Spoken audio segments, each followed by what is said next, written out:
Hello guys, welcome to my YouTube channel.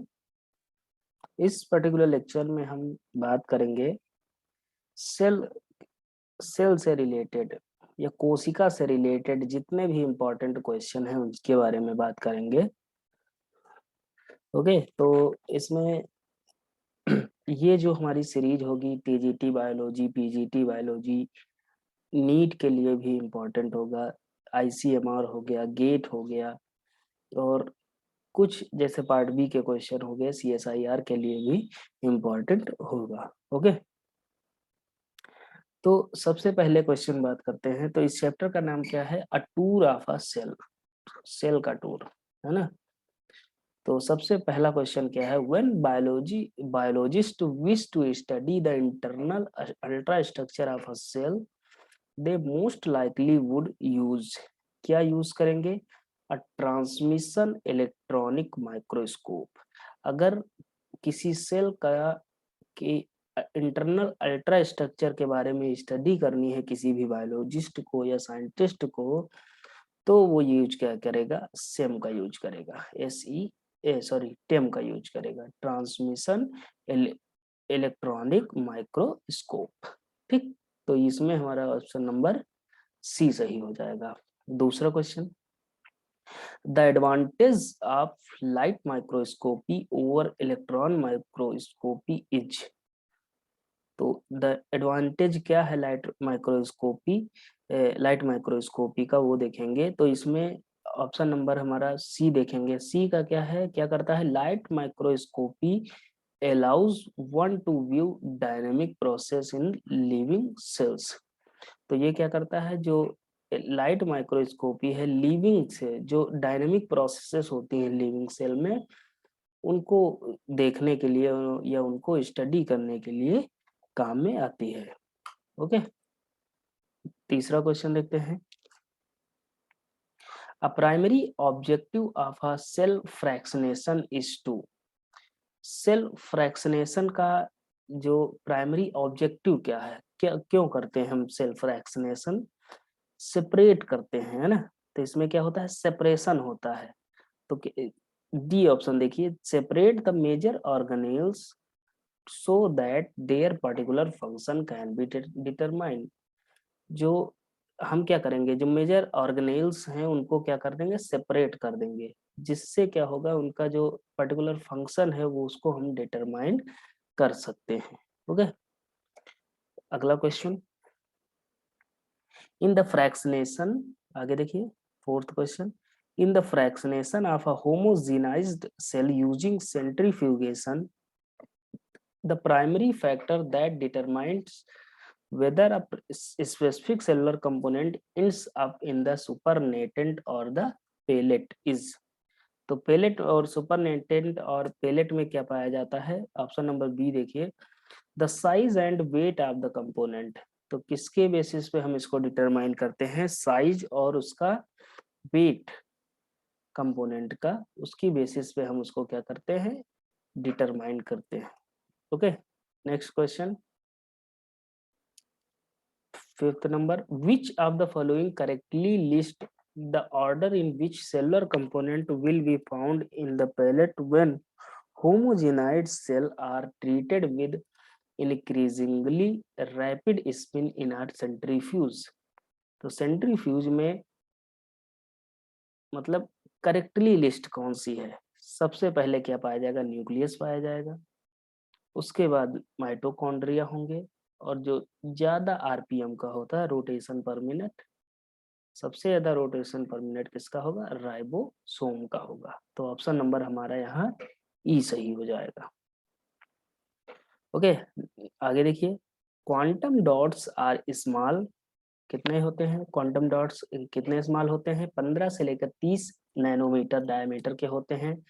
Bright particles visible using light microscopy. तो quantum dots को हम किससे identify कर सकते हैं? Bright light microscopy.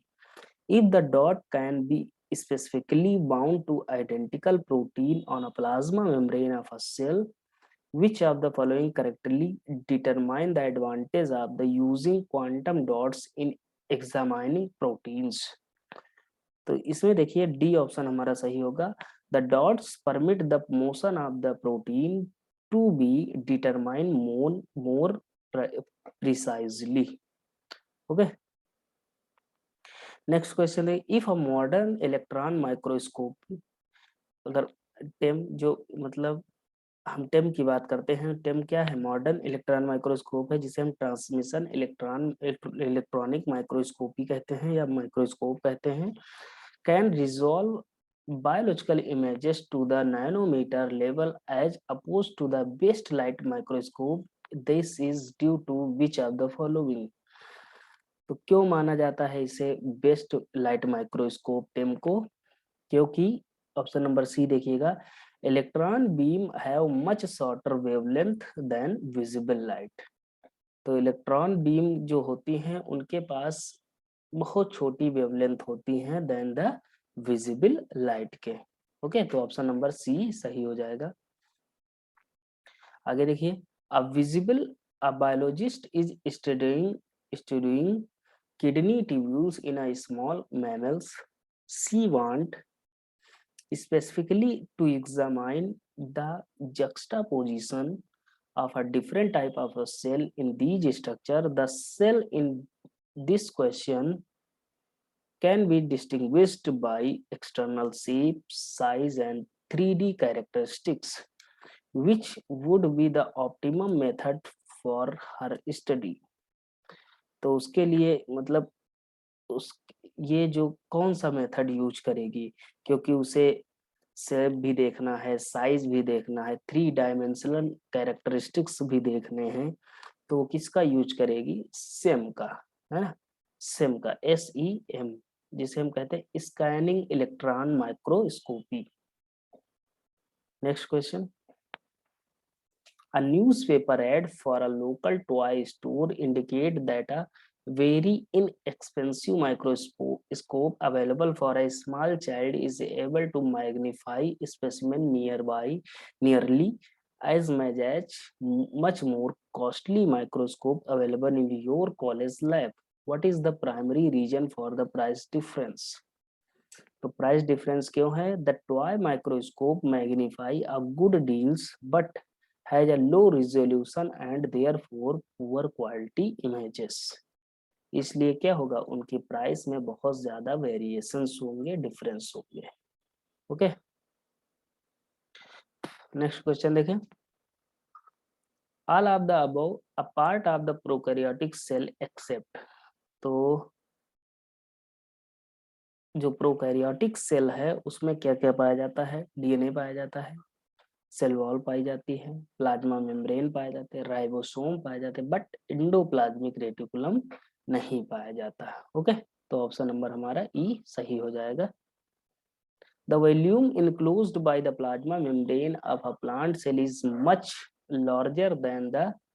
larger than the corresponding volume in animal cell. The most reasonable explanation for this observation. तो इसके लिए सबसे मोस्ट रीजनेबल एक्सप्लेनेशन क्या है? Plant cell contain a large vacuole. Plant cell के पास क्या होती है? लार्ज वैक्यूल्स होती हैं that reduces the volume of the cytoplasm, जो क्या करती हैं, साइटोप्लाज्म का जो वॉल्यूम है उसको रिड्यूस कर देती है। नेक्स्ट क्वेश्चन देखिए, a mycoplasma is an organism with a diameter between 0.1 and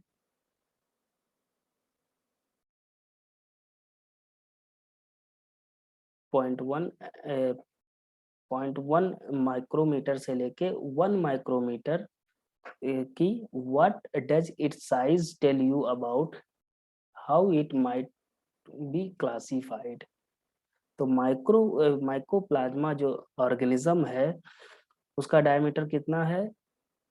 0.1 से लेकर कितना होता है? 1 माइक्रोमीटर तक होता है ना। तो इसमें क्या करते हैं, ये क्या है, it could be a very small bacterium. Okay, आगे देखिए, which of the following a major cause of a size limit for a certain type of cell? तो साइज लिमिट क्या होती है इसमें, ये देखते हैं। डी ऑप्शन देखिए, the need for a surface area of a sufficient area to allow the cell function. Okay, आगे देखिए, large number of ribosome are present in the cell that specialise in producing which of the following molecules. तो कौन से molecules होते हैं? Protein molecules होते हैं। आगे देखिए, the nuclear lamina is an array of filament on the inner side of the nuclear membrane. If a method were found that could cause the lamina to fall into the disarray, what would you expect to be most likely consequence? तो कौन सा consequence हो सकता है? A change in the shape of the nucleus. अगर nucleus के size में या शेप में चेंज हो जाए तो ये चीजें हो सकती हैं, डिसएरे हो सकता है। आगे देखिए, recent evidences shows that the individual chromosome occupy fairly defined territories within the nucleus. Given the structure and location of a following part of the nucleus, which would be more probably involved in the chromosome location? तो chromosome के location कहाँ पाई जाती है? Nuclear का जो matrix होता है उसमें क्रोमोसोम की लोकेशन पाई जाती है या मानी जाती है। Okay, next question, under which of the following condition would you expect to find a cell with a predominance of a free ribosome? तो फ्री राइबोसोम कैसे मिलेगा? A cell that is producing cytoplasmic enzymes, है ना। तो option number हमारा B सही हो जाएगा। आगे देखिए, which of the following organelles primarily involved in the synthesis of oils, phospholipids and steroids? तो कौन इसमें आता है? SER, smooth endoplasmic reticulum. तो ऑप्शन नंबर हमारा इसमें सी सही हो जाएगा। Next question, which structure is a site of a synthesis of a protein that may be exported from the cell? तो कहाँ बनता है? रफ ER में बनता है, जिसे हम कहते हैं RER, rough endoplasmic reticulum. Okay, तो यहीं पे क्या होती है? प्रोटीन की सिंथेसिस होती है। आगे देखिए, the Golgi apparatus has a polarity and sidedness to its structure and function. इसके पास क्या होती है? पोलैरिटी होती है, साइडेडनेस होती है। For this structure and function which of the following statement correctly describe this polarity? तो इसकी पोलैरिटी को कौन कौन डिस्क्राइब करता है? ये क्या करता है? पहला ऑप्शन देखिएगा, transport vesicle fuse with one side of the Golgi and leave from the opposite side, सही है। Protein in the membrane of a Golgi may be sorted and modified as they move from the one side of the Golgi to the other side. Okay. आगे देखिए, lipid in the membrane of the Golgi body may be sorted and modified as they move from the one side to the other side. Okay, ये भी सही है। Soluble protein in the cisternae interior of the Golgi body may be sorted and modified as they move from one side of the Golgi to the other side. तो हमारे ये चारों option सही हो जाएंगे। तो इसका मतलब क्या है? हमारा ई ऑप्शन सही है। इसका मतलब क्या है? All of the above correctly describe polar characteristic of the Golgi function. Okay, तो ये हमारे हो गए कुछ सेल बायोलॉजी के क्वेश्चन, सेल के बारे में क्वेश्चन। ओके, नेक्स्ट लेक्चर में हम इसी ये सीरीज को हम आगे कंटिन्यू करेंगे। Okay, thank you.